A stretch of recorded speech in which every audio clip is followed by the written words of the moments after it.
le privilège d'être le maître de cérémonie pour cette 25e édition du colloque du risque. Je serai avec vous pendant toute la durée de cet événement. En mon nom personnel et aussi au nom de toute l'équipe du risque, et j'aimerais donc vous souhaiter la bienvenue à ce colloque. J'aimerais souligner la présence aussi des généreux partenaires sans lesquels cet événement n'aurait pas eu lieu. Je les nomme Juniper Networks, IBM, Canary, VMware et Ululab, qui sont présents, dont des représentants sont ici aujourd'hui aussi.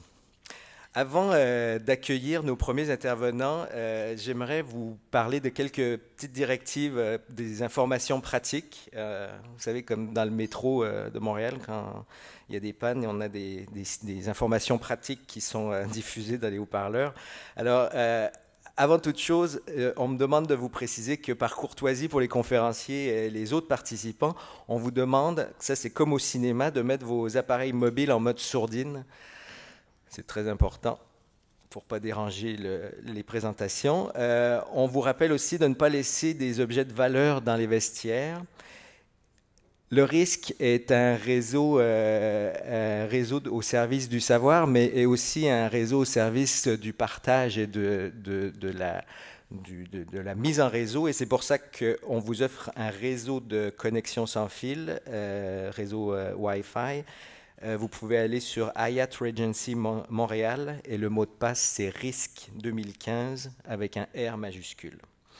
En tout temps, vous pouvez consulter le programme de la journée en vous référant au panneau situé à l'entrée des salles, au mini-programme qui vous a été remis à votre arrivée, et aussi en vous rendant sur le site web du colloque à l'adresse colloque.risque.québec. On est d'ailleurs très heureux de voir que le point Québec est utilisé ici et on souhaiterait qu'il le soit davantage un peu partout dans l'univers numérique. Les médias sociaux aussi, on est ici, mais vous savez que maintenant, quand on est ici, il faut aussi être ailleurs en même temps. On appelle ça l'ubiguïté. Il paraît que l'humanité s'en va dans cette direction-là. Alors on peut être ailleurs tout en étant ici, en étant sur Twitter et en suivant tout ce qui va se dire dans les univers numériques colloque risque, et aussi avec un mot-clic, ce qu'on appelle en anglais un hashtag à colloque risque 2015.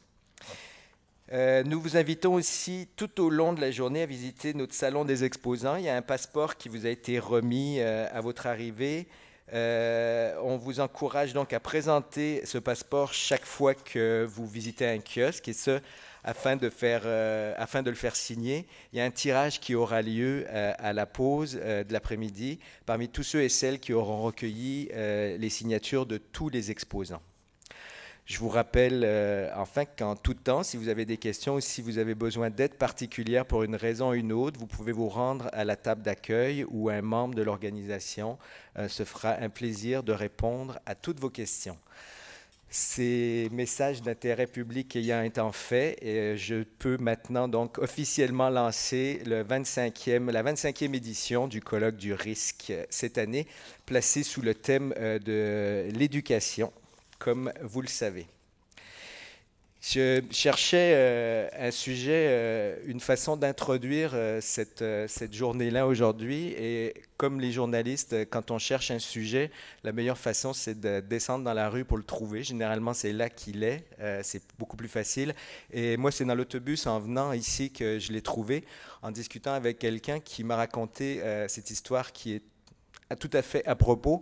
Il me racontait qu'à la rentrée scolaire cette année, son fils de 10 ans, je crois, 10 ou 12 ans, était allé à sa première journée des classes, pas très motivé parce qu'il avait eu un bon été, mais était revenu complètement emballé et surtout très excité pour une seule raison, c'est que sa classe était en compétition pour un tirage qui pourrait leur permettre de gagner un TBI, un tableau blanc interactif. Et ça, c'était pour lui la 7e merveille du monde. On se rend compte que le TBI, il y en a dans quelques écoles. On se rend compte que les temps ont beaucoup changé et surtout les motivations entre les parents et les élèves et les enfants ont beaucoup changé aussi.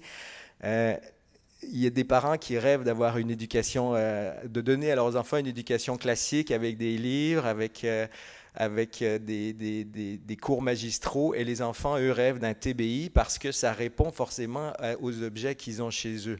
Vous savez, moi, ma génération, on a rêvé d'un Commodore 64. Aujourd'hui, les enfants du même âge que moi, quand je rêvais d'un Commodore 64, volent une iWatch ou un iPad. Euh, j'ai toujours regardé la télévision en direct. Il fallait que j'attende à chaque semaine mes émissions préférées.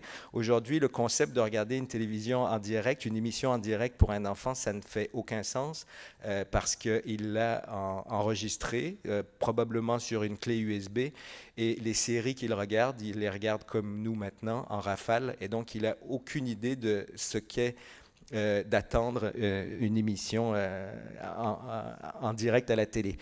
Une autre chose aussi qui me frappe, c'est de voir que les enfants aujourd'hui trouvent ça inacceptable, et c'est probablement le mot qu'ils utiliseraient dans ces circonstances-là, de faire un voyage de 3 heures en voiture sans qu'il y ait une connexion Wi-Fi dans la voiture. Parce que c'est forcément un handicap, ça leur permet pas d'accéder aux jeux en ligne qu'ils ont sur leur iPad. On se rend donc compte que ce qui est en train de se passer en ce moment, ce n'est pas seulement une révolution technologique, loin de là, mais bien une révolution sociale et numérique qui est en train de se mettre en place avec une redéfinition des codes qui sont en train de transformer beaucoup de choses. On le voit dans le monde des médias. Je suis dans un poste d'observation malheureusement privilégié pour observer les transformations dans la pratique du journalisme de ces codes-là. On le voit dans la transformation de la télévision, le streaming, l'accès à la télévision en streaming est en train de changer la donne dans le milieu de la production. On le voit dans le domaine des agences de voyage. Qui ici passe encore par une agence de voyage pour acheter un billet d'avion alors que ça se fait tout simplement sur Internet? Même chose pour les hôtels qui sont en train d'être bouleversés par l'économie du partage. Et dans ce contexte-là, on peut se douter que le monde de l'éducation est confronté exactement à la même chose. Quand la clientèle qui rentre dans ces écoles-là est exposée quotidiennement à ce que je viens de vous parler, des connexions Internet dans des voitures, des iPads en accès quasiment libre, et des principes de dématérialisation des programmes de télévision.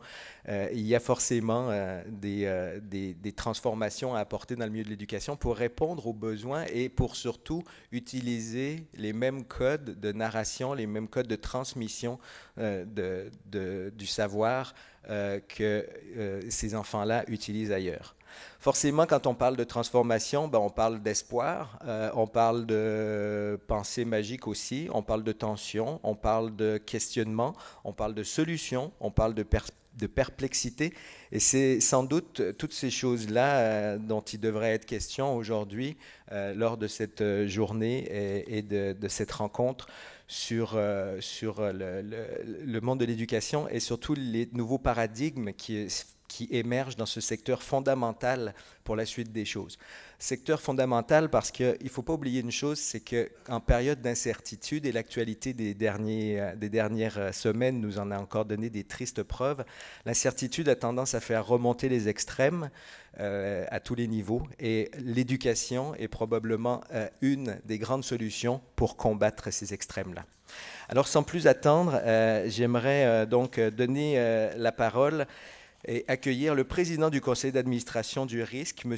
Marc Denoncourt, à venir prononcer son mot de bienvenue. Il sera suivi par le mot de bienvenue de M. Michel Vanier, qui est directeur général du RISC, qui va suivre donc tout de suite après. Merci beaucoup.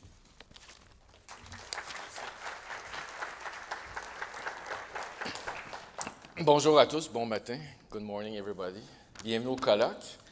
Un colloque avec un thème définitivement approprié. Fabien en a fait une bonne introduction. Donc, l'éducation à l'âge du numérique. Quel thème approprié pour nos générations actuelles sur les bancs d'école? Les jeunes sont vraiment, aujourd'hui, élevés avec la technologie. L'année passée, à ce même colloque, on soulignait le 25 ans du risque.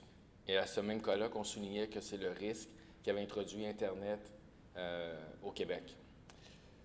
Aujourd'hui, nos étudiants ont quel âge sur nos bancs d'école? Moins de 25 ans.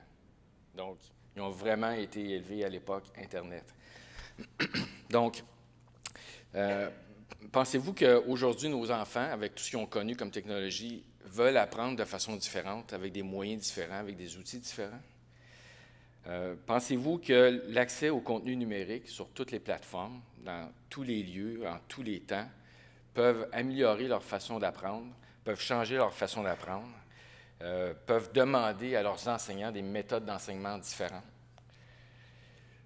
Évidemment, oui. C'est vraiment l'époque où les gens veulent apprendre et faire de la recherche de façon différente. Donc, évidemment, je pose des questions à du monde qui sont déjà convertis. Vous êtes dans le milieu, vous comprenez très bien cette réalité. Mais je vous invite aujourd'hui à le partager avec vos collègues, comment dans vos institutions respectives vous le faites. Puis je suis certain que pas personne travaille de la même façon. Donc, il y a vraiment quelque chose à partager. C'est le but de la journée. Partagez, faites profiter vos expériences à tous et profitez-en pour réfléchir sur où vous êtes aujourd'hui, où vous voulez être dans 5 ans dans votre institution. C'est une belle journée pour réseauter, établir des contacts, parce qu'évidemment, vous ne résoudrez pas tous les problèmes du monde aujourd'hui. Établissez des contacts, puis profitez-en toute l'année. C'est le but du colloque, c'est un colloque pour partager et échanger. Donc, encore une fois, bienvenue à ce colloque, puis je vous souhaite une bonne journée profitable d'un point de vue apprentissage. Merci.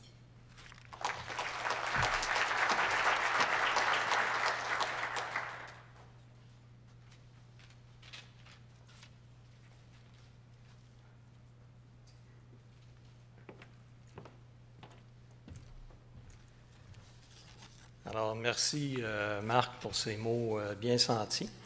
Je vais l'ouvrir plus formellement. Monsieur le Président du Conseil d'administration, Messieurs les représentants du ministère de l'Éducation, de l'Enseignement supérieur et de la Recherche, chers membres, partenaires, commanditaires et exposants, chers collègues, je joins ma voix à Marc Denoncourt, notre président, et à notre animateur Fabien Deglise, pour vous souhaiter la bienvenue et vous dire combien je me réjouis de l'édition 2015 du Colloque du risque. Pour une 25e année, nous accueillons des conférenciers et des partenaires de l'industrie afin d'offrir à nos membres un lieu de concertation sur différents sujets reliés au TIC qui sont d'intérêt pour la formation et la recherche. Je dois avouer que nous avons toujours été bien servis, et ce, grâce à tous ceux et celles qui mettent la main à la pâte, s'impliquent et soutiennent cet événement. Il y a bien sûr nos précieux commanditaires. Sans les nommer à nouveau, je tiens à insister sur le fait que sans leur présence et leur apport inestimable, nous pourrions difficilement vous offrir un événement comme celui-ci. Il y a aussi les membres du risque qui s'impliquent de diverses façons au sein du risque, dont au comité du programme. Cette année, 7 de vos collègues se sont joints à l'équipe du risque pour vous offrir une cuvée 2015 à saveur numérique.